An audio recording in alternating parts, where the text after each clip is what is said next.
안녕하세요. 힐링필드입니다. 네, 오늘은 오베라는 남자 두 번째 시간입니다. 출판사 다산책방, 지은이 프레데릭 베크만, 옮기니 최민우. 오베라는 남자는 스웨덴뿐만 아니라 전 세계 280만 부 이상 판매된 베스트셀러입니다. 원래는 프레데릭 베크만이 그의 블로그에 연재했던 글인데 독자들의 반응이 뜨거워지면서 2012년에 장편 소설로 출간이 된 거죠. 네, 그리고 2015년에는 영화로도 제작이 되었고 우리나라에는 2016년에 개봉을 했습니다. 근데 저는 엊그제 영화를 보게 됐어요. 제가 책을 너무 재밌게 읽어서 솔직히 그에 대한 기대치가 좀 높아져 있던 상태라 괜히 영화 보고 실망하는 거 아닌가 하고 볼지 안 볼지 좀 고민을 하다가 이번에 책 리뷰를 준비하면서 혹시나 영화를 궁금해하는 분들도 계실 것 같더라고요. 네, 그래서 보게 됐죠.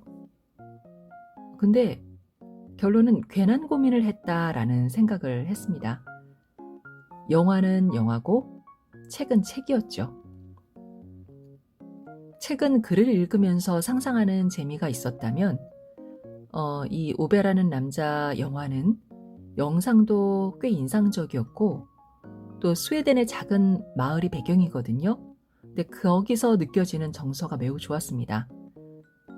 그리고 등장인물에 대한 것도 책 속에서 제가 상상했던 거와 또 영화에서 표현하는 데서 오는 그런 차이가 괴리감이 있는 게 아니라 오히려 좀 더 새로움이 있었기 때문에 좋았습니다. 그리고 스토리도 꼼꼼하게 잘 짜여져 있고 지루함 없이 그냥 푹 빠져서 볼 수 있는 영화였어요. 다만 오베가 생각보다 좀 늙게 나오는 게 아쉬웠어요. 아니 59세면 짱짱한 청년 아닌가요? 아니, 책 표지에 나온 오베 얼굴도 그렇고 영화 속 주인공도 그렇고 마치 70대처럼 보여서 그게 좀 공감 안 되는 거 빼고는 네, 아주 좋았습니다. 네, 이제 책 내용을 좀 얘기해 볼까요? 오베는 매일 자살을 시도하는 남자입니다. 왜 매일 자살을 시도하냐면 반년 전에 먼저 세상을 떠난 부인을 따라가기 위해서 죽으려고 하는데 그때마다 동네에서 소소한 문제들이 발생이 돼요. 타이밍도 기가 막히게. 네, 그래서 죽으려다 말고 일 하나 해결하고 또 죽으려다 말고 그 문제들을 하나하나 해결해 나가는. 근데 저는 결말이 궁금하지 않았던 책은 이번이 처음이었던 것 같아요. 이게 재미없어서가 절대 아니고 오베가 결국엔 자살을 할까? 말까? 아니면 어떻게 죽을까? 이런 게 결말일 텐데 그건 그리 중요한 게 아니구나라는 걸 중반쯤 가면 느끼거든요. 그냥 자살을 마음먹은 사람인데 그러면 주변에 무슨 일이 일어나든 말든 상관 안 할 텐데 오베는 툴툴대면서도 결국엔 그들을 도와주더라고요. 그런 내용들이 이 책의 핵심입니다. 그리고 또 하나의 핵심은 오늘 제가 준비한 내용입니다. 오베가 운명의 여인을 만나는 내용을 읽어드릴 텐데요. 세상 묵뚝뚝이 오베를 한순간에 녹여버린 여자. 여러분도 궁금하시죠? 네, 같이 만나러 가시죠.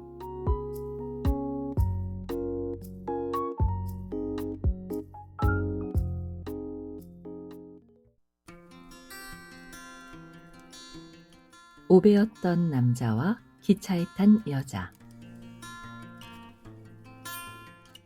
기차 창문을 통해 들어오는 햇살이 그녀가 앞머리에 꽂은 금빛 브로치에 몽롱하게 반사되었다. 6시 15분 전이었고 오베는 방금 막 퇴근 도장을 찍고 나서 집으로 가는 기차를 타려던 참이었다. 하지만 그때 그는 풍성한 고동색 머리칼과 푸른 눈을 가진 그녀가 쾌활한 웃음을 터뜨리며 승강장에 앉아있는 걸 봤다. 그는 기차에서 내렸다. 물론 그는 자기가 왜 그러는지 잘 몰랐다. 살면서 이렇게 즉흥적인 행동을 해본 적은 없었다. 하지만 그녀를 보자 마치 내면의 뭔가가 작동을 멈춘 것 같은 기분이 들었다. 그는 차장 중 한 명을 설득해서 여분의 바지와 셔츠를 빌렸다. 기차 청소부로 보이지 말아야 했다. 그런 다음 소냐 옆에 가서 앉았다. 그건 그가 지금까지 내린 것 중 최고의 결단이었다. 그는 무슨 말을 할지 몰랐다. 하지만 자리에 앉기도 전에 그녀가 활기차게 몸을 돌리고 따뜻하게 미소 지으며 안녕하세요 라고 말했다. 그는 자기가 특별히 복잡한 생각을 하지 않고도 자연스럽게 안녕하세요 라는 답례 인사를 할 줄 아는 사람이라는 사실을 깨달았다. 그녀는 오베가 자기 무릎에 쌓아놓은 책들을 보고 있다는 사실을 알아채고는 책을 살짝 기울여 제목을 읽을 수 있도록 해줬다. 오베는 제목 중 대략 절반 정도만 무슨 말인지 알아먹을 수 있었다. 독서 좋아하시나 봐요? 그녀가 그에게 밝은 얼굴로 물었다.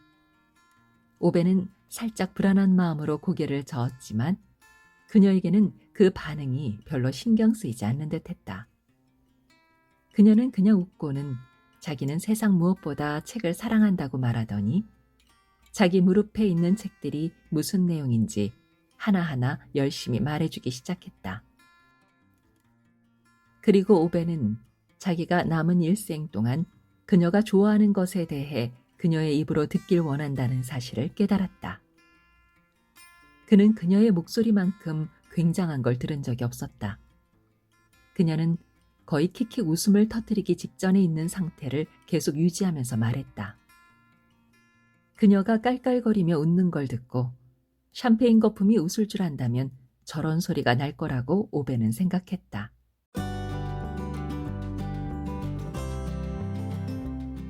그는 바보 같고 못 배운 사람처럼 보이지 않으려면 어떻게 말을 해야 할지 잘 몰랐지만 그건 그가 걱정했던 것보다는 덜 중요한 문제로 밝혀졌다. 그녀는 말하는 걸 좋아했고 오베는 조용히 있는 걸 좋아했다. 돌이켜보면 오베는 사람들이 서로 사이가 좋다고 말할 때 그들이 뜻하는 게 바로 그런 게 아닌가 하고 생각했다.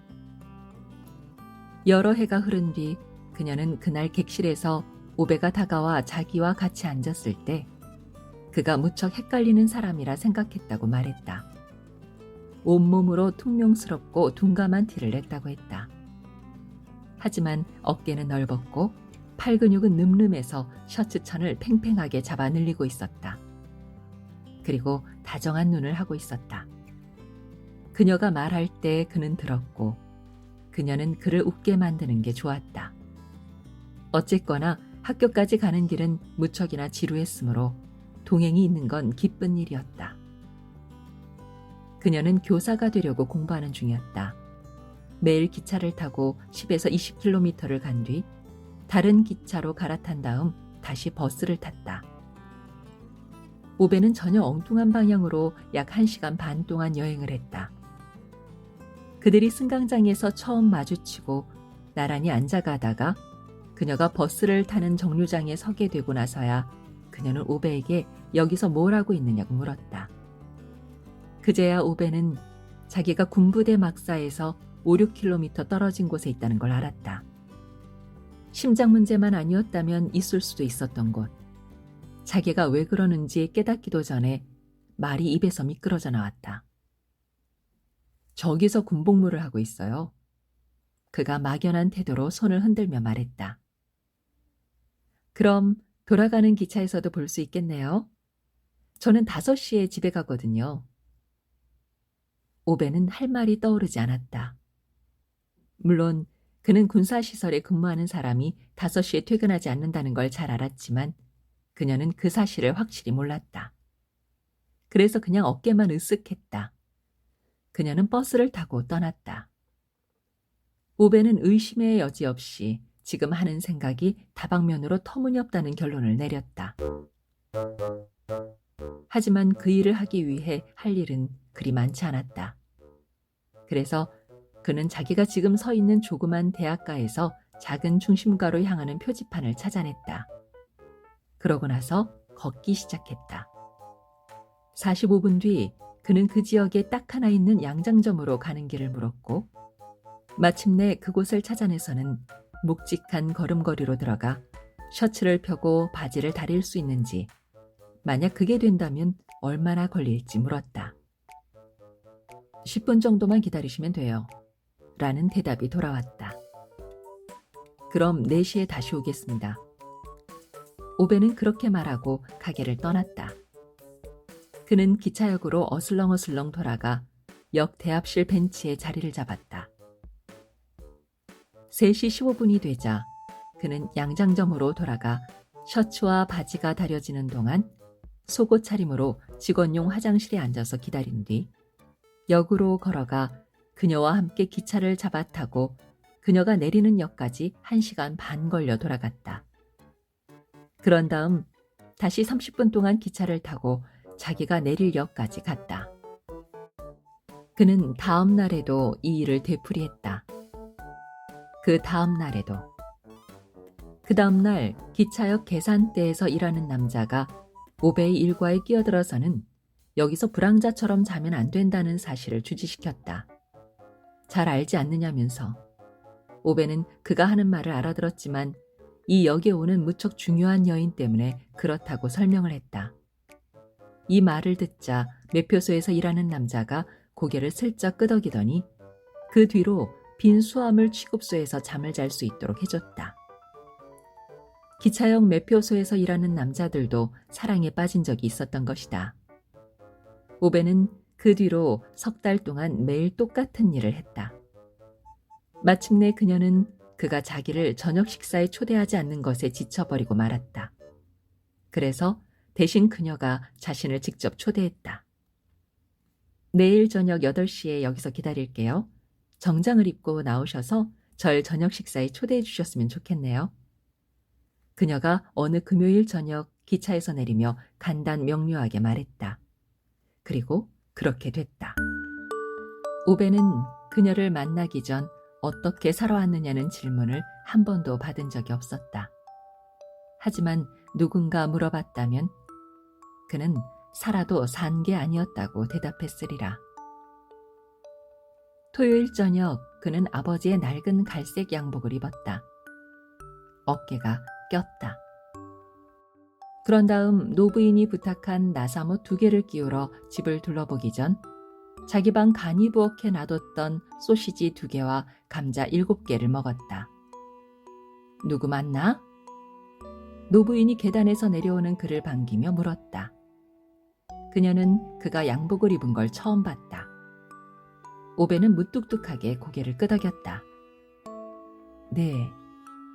그는 숨을 내쉰 건지 말을 한 건지 모르는 소리로 대답했다. 노부인은 고개를 끄덕인 뒤 입가에 떠오르는 미소를 감추려 했다. 그렇게 쫙 빼입은 걸 보니 무척 특별한 사람인가 봐. 그녀가 말했다. 오베는 다시 숨을 들이쉬고 짧게 고개를 끄덕였다. 그가 문간에 있는데 그녀가 부엌에서 소리쳤다. 꽃 준비해, 오베. 오베가 당황한 표정으로 칸막이 벽 뒤로 고개를 들이밀고 그녀를 보았다. 그 아가씨 꽃 좋아할 거야. 그녀가 살짝 힘주어 말했다. 오베는 헛기침을 한 뒤 현관문을 닫았다. 그는 꽉 끼는 양복을 입고 잘 닦은 구두를 신은 채 15분도 넘게 기차역에서 그녀를 기다렸다. 그는 늦게 오는 사람들을 불신했다. 시간을 잘 지키는 사람을 믿을 수 없다면 다른 그 누구도 믿을 수 없지. 출근 카드를 든 사람들이 물방울이 똑똑 떨어지듯 3, 4분씩 늦게 들어오면서도 그게 중요한 문제가 아닌 양 굴 때마다 오베는 중얼거리곤 했다. 그들은 마치 열차 시간이 아침마다 자기들을 기다려줄 것처럼 기차만 탈 수 있다면 조금 늦는 건 딱히 중요한 일도 아니라는 양 굴었다. 기차역에 서서 15분을 더 기다리는 동안 오베는 살짝 짜증이 났다. 짜증은 걱정으로 변했고 그러고 나서 그는 소냐가 자기더러 만나자고 했을 때 실은 그냥 장난을 친 거라는 결론을 내렸다. 그는 사는 동안 이렇게 바보스러운 기분을 느낀 적이 없었다. 당연히 그녀는 그와 데이트할 생각이 없었다. 어쩌다 내 머리에 그런 생각을 집어넣었을까? 깨달음이 오자 굴욕감이 용암처럼 치밀어 올랐고 그는 꽃다발을 쓰레기통에 버리고 뒤도 안 돌아보고 가버리려 했다. 나중에 그때를 돌이켜보았을 때 그는 자기가 왜 거기서 계속 기다렸는지 잘 설명할 수 없었다. 아마 그런 상황이었음에도 불구하고 약속은 약속이라고 생각하지 않았나 싶다. 어쩌면 다른 이유도 있을 수 있었다. 딱 꼬집어 말하기는 좀 어렵지만 물론 그때는 그걸 몰랐지만 그는 훗날 자기 인생의 수많은 15분을 그녀를 기다리며 보낼 운명이었다. 그의 선친이 그 사실을 알았다면 사팔눈을 떴겠지만 마침내 그녀가 꽃무늬가 그려진 긴 스커트를 입고 오베로 하여금 자기 몸의 무게중심을 오른발에서 왼발로 움직이게 할 정도로 새빨간 카디건 차림으로 나타났을 때 오베는 시간 약속을 못 지키는 그녀의 무능함이 그렇게 중요한 문제는 아닐지도 모른다는 결론을 내렸다. 꽃집 여자가 오베에게 원하시는 꽃이 무엇인지 물었다. 그는 그녀에게 그게 좀 빌어먹을 질문이라고 퉁명스레 알려줬다. 결국 풀떼기를 파는 쪽은 그녀고 그걸 사는 쪽은 자기다. 그 반대가 아니지 않나. 여자는 그 말에 살짝 기분이 상한 듯 보였지만 꽃을 받는 분께서 좋아하는 색깔이 있는지 물었다. 분홍색. 오베가 확실하게 말했다. 몰랐는데도.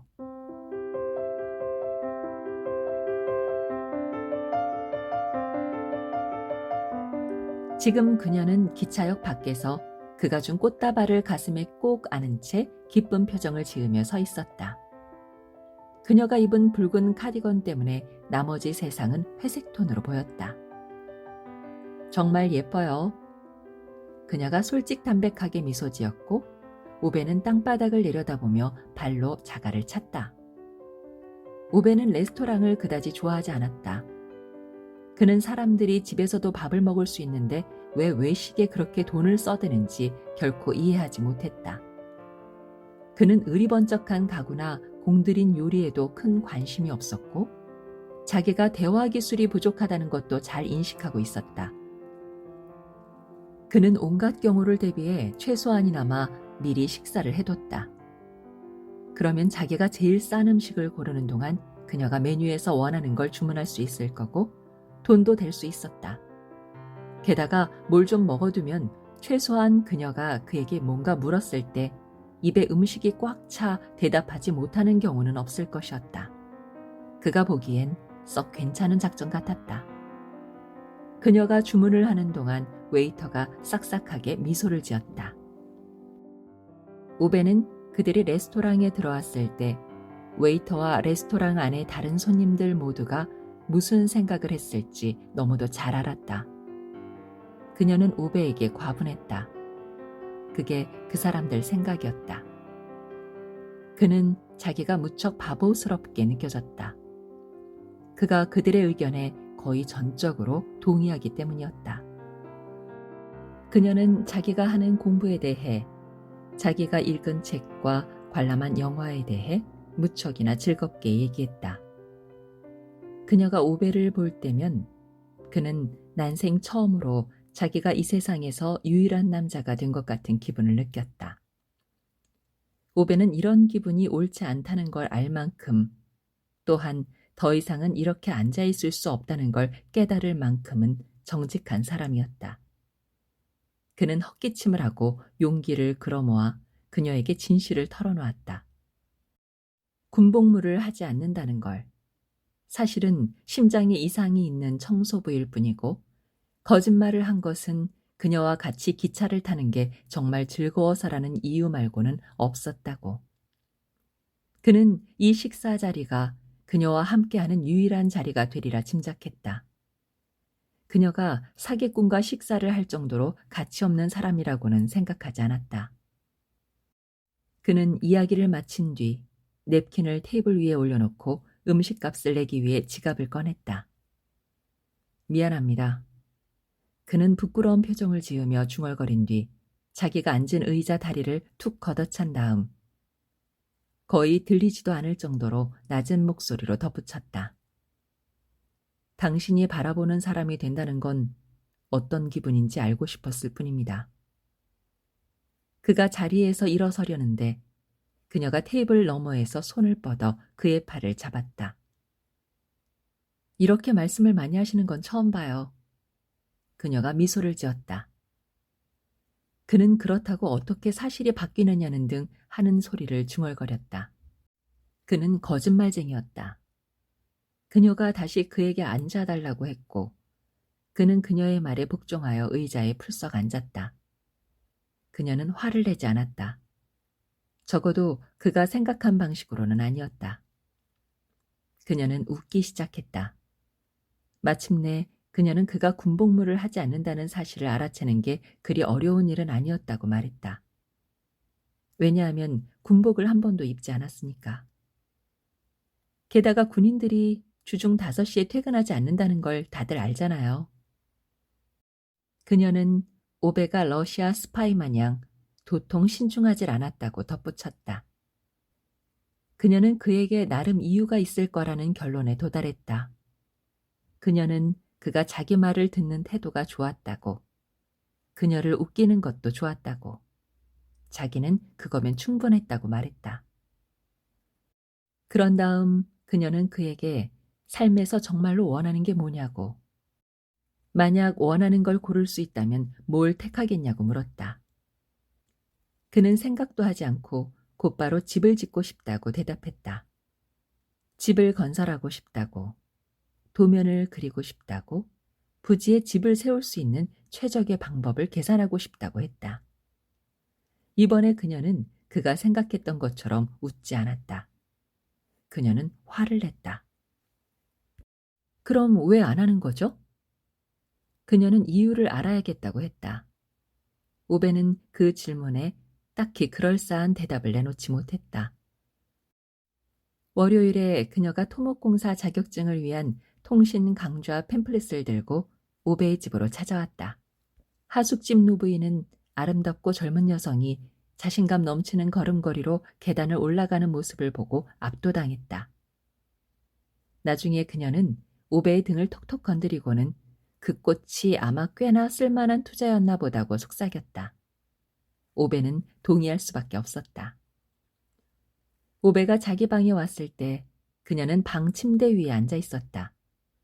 오베는 문간에 부르퉁한 얼굴로 섰다. 주머니에 손을 찔러 넣은 채였다. 그녀가 그를 보더니 웃었다. 우리 지금 연애하는 거예요? 그녀가 물었다. 네. 그가 더듬더듬 대답했다. 그렇게 될 수 있을 것 같은데요. 그리고 그렇게 되었다.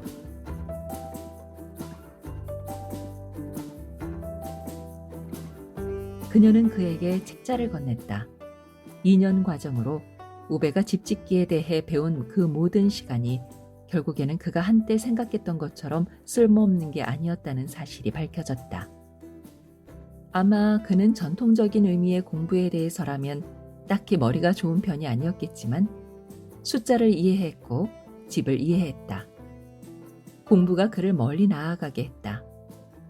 그는 6달 뒤 시험을 쳤다. 또 쳤다. 그리고 또 쳤다.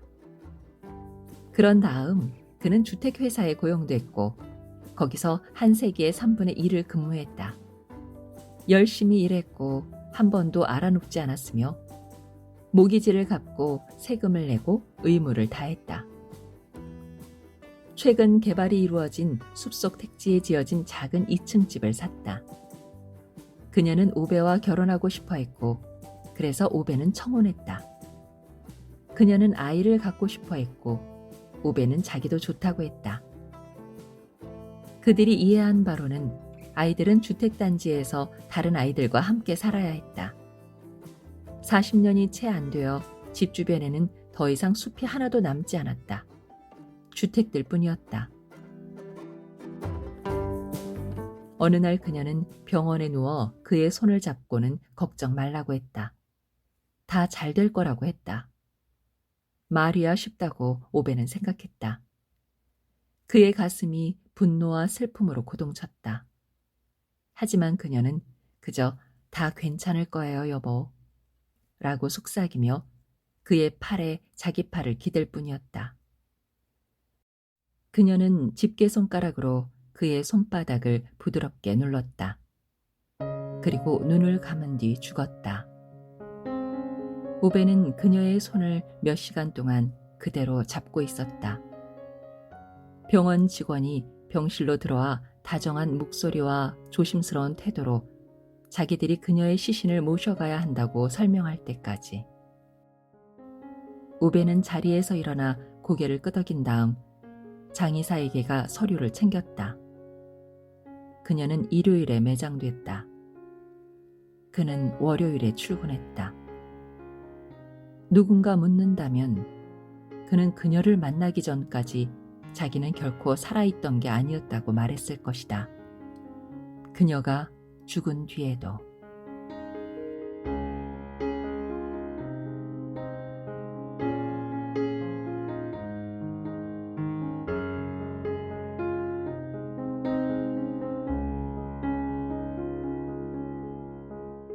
네, 힐링필드에서 준비한 내용은 여기까지입니다. 미처 들려드리지 못한 이 외의 많은 얘기들은 책으로 만나보시길 권해드립니다. 지금까지 함께해 주셔서 감사합니다. 그리고 건강하세요.